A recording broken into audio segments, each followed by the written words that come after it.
guys, may magluluto tayo ng sinigang na bangus. Ayan, bangus. Bangus dito sa Saudi. Yan. Ninidepress muna natin. Sisikangin natin yan. Ito yung mga ricado. Lalagyan din natin na sili din yan. Siling verde.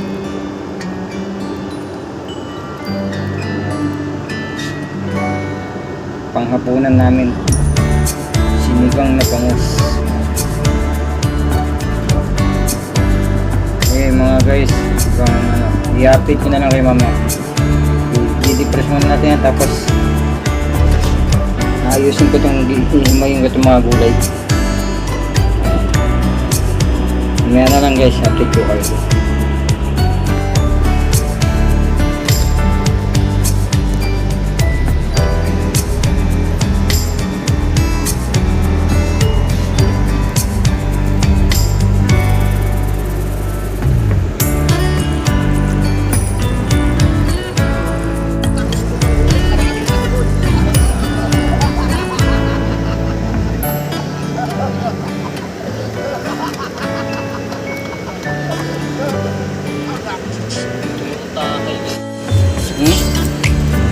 Yan, naluto na yung sinigang natin guys. Yan.